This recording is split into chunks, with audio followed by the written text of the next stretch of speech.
j'ai avec moi Geneviève, Joël Denis et Catherine. Bonsoir à vous trois. Bonsoir. Bonsoir. On va revenir d'abord sur le programme d'assurance médicaments. Bon, le NPD dit qu'il va déchirer l'entente avec les libéraux s'il n'y a pas de projet de loi d'ici au 1er mars. Joël Denis, d'abord, est-ce qu'on peut vraiment prendre le NPD au sérieux là-dessus? Bien, il brandit une menace, ça c'est clair. Est-ce qu'on doit la prendre au sérieux? On verra, parce que les paroles sont plus faciles que les gestes, parce que ces gestes-là entraîneraient des conséquences importantes. Ça voudrait dire possiblement des élections fédérales, à moins que le Bloc québécois vienne à la rescousse du gouvernement et vote en faveur du budget. Je pense que c'est une façon de mettre de la pression sur le gouvernement libéral pour qu'on donne suite à la demande du NPD. Mais en coulisses, on me répète, moi, du côté du gouvernement, on juge que mettre en œuvre un programme d'assurance médicaments, c'est trop cher, que le gouvernement fédéral n'a pas les moyens à l'heure actuelle, c'est 13 milliards au minimum par année, et en plus, ça prendrait le concours des provinces. Donc, l'Ontario n'est pas intéressé, le Québec a déjà son propre programme, donc il reste peu d'interlocuteurs, sauf le NPD. Donc, ça rend la tâche encore plus complexe pour le gouvernement libéral. C'est des menaces, on verra si elles seront exécutées. Pour le moment, je me garde un petit doute, parce qu'il n'y a personne qui a intérêt d'aller en élection. Bien, c'est ça, exactement.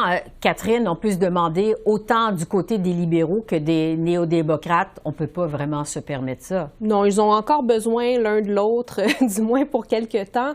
Ce que j'ai trouvé intéressant aujourd'hui, c'est que Jack Meeting insistait sur le fait que les négociations étaient difficiles. Il disait, j'ai eu une rencontre plus tôt cette semaine avec le premier ministre Trudeau. C'était une rencontre, là, on négociait serré et tout ça. Donc, je pense que vraiment, il veut montrer il fait tout son possible pour que, bon, on ait cette entente, on ait ce projet de loi d'ici au 1er mars, mais justement, parce qu'on a un projet de loi, c'est un cadre, là, on ne parle pas d'implanter le programme d'assurance médicaments. Donc, j'ai vraiment l'impression que, bon, il y aura ce projet de loi, ça va prendre un peu de temps avant de l'adopter, mais éventuellement, j'ai l'impression qu'avant les prochaines élections, le NPD va devoir se trouver une porte de sortie, là, quelque chose pour dire, bon, ben c'est fini, on va arrêter d'appuyer les libéraux, mais j'ai pas l'impression que ça va se faire tout de suite. Là. On va attendre au moins après le prochain budget, si évidemment ils réussissent à en arriver à une entente. Geneviève, pensez-vous qu'on arrive à la fin de cette entente néo-démocrates-libéraux? On arrive à la fin d'une entente coulée dans le béton. C'est-à-dire qu'à chaque fois qu'il se passe quelque chose, on commence à poser des questions, puis on soulève des points d'interrogation. Et là, c'est comme fragile. Alors, on remet en question l'entente continuellement. C'est peut-être le début de la fin de l'entente. Aussi, une autre possibilité, ça se peut que le NPD déchire l'entente, mais ne va pas en élection. C'est-à-dire qu'il dit au gouvernement, c'est fini ce qu'on avait négocié ensemble. On va y aller à la pièce. On va faire durer le suspense un petit peu plus. Puis on va essayer d'avoir le projecteur sur nous autres. Parce que c'est ça le problème depuis le début de l'entente, c'est que c'est les libéraux qui prennent toute la place, qui prennent le mérite des propositions, puis les néo-démocrates ont de la difficulté à être visibles dans tous ces débats-là. Donc peut-être qu'on essaye de trouver une autre stratégie, soit de montrer des gros muscles pour dire non, on n'est pas d'accord, soit de dire finalement, ben oui, l'entente tient plus, puis on va y aller plus à la pièce, puis pas vous donner un chèque en blanc. Oui, pour ce qui est de l'assurance médicaments, donc la suite d'ici au 1er mars. Sur l'aide à l'Ukraine, maintenant, ça a été adopté malgré l'opposition des conservateurs. Geneviève, je reste avec vous. Comment vous expliquez de votre côté le vote des conservateurs là-dessus? Alors, c'était pas l'idée du siècle qu'ils ont eu au début, avant Noël, quand ils ont dit, nous, on va être contre le traité de libre-échange, parce qu'un traité de libre-échange, les conservateurs sont pour. C'est juste un petit article dans ce traité-là, alors il fallait pas en faire un grand plat. Ceci étant dit, maintenant, est-ce qu'ils pouvaient reculer là, puis dire, ben non, on va adopter, puis là, à force d'avoir dit, ben oui, la taxe carbone, c'est mauvais, puis là, finalement, dire, OK, d'accord, cette fois-ci, on va l'accepter. Il n'y avait pas le choix. Il fallait qu'ils le fassent. Ce qu'ils doivent espérer, c'est qu'on n'en parle plus la semaine prochaine, qu'on met ça de côté, puis qu'on passe à autre chose. Puis je pense que c'est ça qu'ils veulent faire en ce moment. Joël Denis. J'ai parlé ce matin avec un député conservateur de l'Ouest. J'ai eu des confidences assez intéressantes. Il y a eu des discussions à l'interne du caucus pour tenter de convaincre le chef de changer sa veste de bord. Ça n'a pas réussi.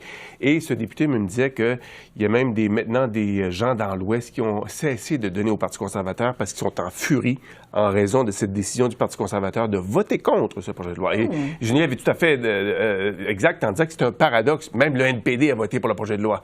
Donc, ça n'arrive pas souvent que le NPD vote pour les libre-échange et que le Parti conservateur se retrouve de l'autre côté. Mais enfin, ça a eu des conséquences déjà et, comme le disait Geneviève, on souhaite discrètement dans les rangs conservateurs qu'on tourne la page cet épisode parce qu'on estime à l'interne, certains députés, ne le diront pas publiquement, mais on estime qu'on s'est fourvoyé royalement en s'opposant à ce traité de libre-échange en raison de cette soi-disant taxe sur le carbone qui n'existe pas véritablement dans ce traité de libre-échange. Ouais. Catherine, vous pensez que ça va laisser des traces pour les conservateurs? Je pense que oui, mais si on regarde les chiffres très froidement, je pense que le pari qu'ils ont fait, c'est que, en fait, si on parle des élections, ça n'aura pas tellement d'influence parce que la réalité, c'est que la plupart de la diaspora ukrainienne, en fait, elle est dans les prairies, elle est dans l'Ouest canadien. Ils vont voter conservateur, quoi qu'il arrive, là, donc ça ne changera pas vraiment le résultat des élections. Par contre, il y a cette idée, ça va donner des munitions pour les libéraux, ça c'est certain, ils ne vont pas lâcher le morceau de sitôt, mais en plus, on peut faire des amalgames avec les comparaisons avec Trump. On a Daniel Smith qui était avec Tucker Carlson il n'y a pas si longtemps. Tucker Carlson qui, on le sait maintenant, a interviewé Vladimir Poutine. Donc vraiment, tout ça commence à se mélanger un peu. Et puis, avec justement cet appui là, qui diminue chez les électeurs conservateurs, surtout, qui trouvent qu'on en donne trop à l'Ukraine, vraiment, ça donne cette impression que Pierre Poilievre essaie de faire plaisir à tout le monde. Il essaie de jouer sur les deux tableaux, de dire oui, on soutient l'Ukraine, mais en même temps, on les soutient pas à 100%. Donc, vraiment, ça va laisser des traces. C'est certain que les libéraux vont nous le rappeler à toutes les occasions possibles qu'ils ont voté contre ce traité de libre-échange qui est devenu là, finalement comme un symbole. Ouais. Le débat sur les transgenres mineurs, maintenant, ça nous vient de l'Alberta. Pierre Poilievre, finalement, s'est mouillé aujourd'hui. Il dit qu'il s'oppose aux bloqueurs de puberté pour les mineurs. Joël Denis, dans quelle position ça le place? Dans une position difficile, parce que je vous dirais que cette question-là est un peu devenue ce que c'était l'avortement pour Erin O'Toole, par exemple, ou Maureen O'Shea. C'est un dossier qui est très délicat. D'un autre côté, M. Poilievre fait aussi le pari qu'au sein des communautés culturelles de la grande région de Toronto, on est d'accord avec ça, qu'il faut que la famille soit au premier plan. Donc, il va peut-être perdre des appuis dans certaines communautés, mais peut-être en retrouver là où il y en a beaucoup besoin, dans la grande région de Toronto. Donc, c'est un pari qui est risqué, mais qui pourrait être payable aux conservateurs. Mais c'est sûr que c'est devenu, pour le Parti conservateur, la question de l'avortement de 2019, c'est ça aujourd'hui, la question des droits des transgenres, pour le Parti conservateur sous Pierre Poilievre. Catherine, Justin Trudeau a vraiment attaqué de front aujourd'hui. Il a parlé des risques de suicide chez les jeunes. Est-ce que c'est efficace, ces attaques-là? Bien, là, ce que j'ai trouvé efficace, et d'ailleurs, Justin Trudeau l'a bien noté aujourd'hui, c'est que d'un côté, Pierre Poilievre parle des droits parentaux, l'importance des parents de savoir qu'est-ce qui se passe dans la vie de leurs enfants, le consentement parental, pardon. Mais d'un autre côté, dans le fond, il appuie le fait que le gouvernement enlève ce droit, ce consentement parental pour les mineurs qui voudraient avoir ces médicaments, finalement, pour bloquer leur puberté. Parce que, après 18 ans, ça ne sert plus à rien, notre puberté est déjà passée. Donc, j'ai trouvé, justement, c'était intéressant que les libéraux, justement, pointent souligne cet élément-là.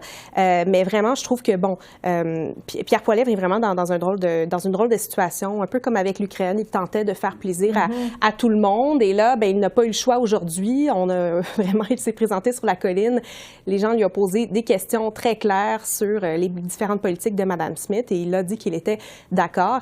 Mais j'ai l'impression qu'encore une fois, il va y avoir des discussions à l'interne. D'ailleurs, je parlais à une femme trans qui me disait qu'elle aurait des discussions là, avec les députés conservateurs parce qu'elle s'était fait dire, il y avait une proposition là, qui était très, très similaire lors du congrès conservateur à cet effet-là. Et elle s'était fait dire à ce moment-là, ne vous en faites pas, les conservateurs là, ne vont pas appuyer cette politique-là. Donc, elle a beaucoup de questions, cette femme trans, aujourd'hui. Geneviève, quelle analyse que vous faites de tout ce débat-là?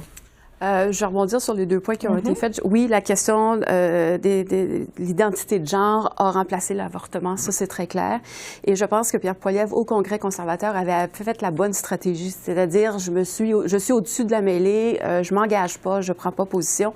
Et là, à mon avis, il vient de faire une erreur beaucoup plus majeure que le traité de libre-échange avec l'Ukraine, parce que là, il vient de prendre position avec sa fange plus à droite, là, les sociaux-conservateurs, et on va le talonner, ça va revenir lors des débats. bas des chefs, on va lui poser la question. Donc, vous êtes contre cette idée-là et ça va remplacer l'avortement. Alors, je pense qu'il vient de se piéger. Il n'a pas réussi à faire ce que Stephen Harper avait réussi à faire, de se mettre au-dessus de la mêlée de l'environnement, l'avortement, puis dire, je vais laisser mes troupes dire ce qu'elles veulent, mais moi, je ne me positionne pas. Et c'est la politique du parti. Et il ne l'a pas fait. Et ça pourrait sans doute lui coûter cher. Je pense que là, ça va aider les autres partis. Ça reste à voir. Ça fait le tour des questions que j'avais pour vous aujourd'hui. Geneviève, Joël Denis, Catherine, merci beaucoup. Bonne soirée. À la prochaine. Merci. Au revoir.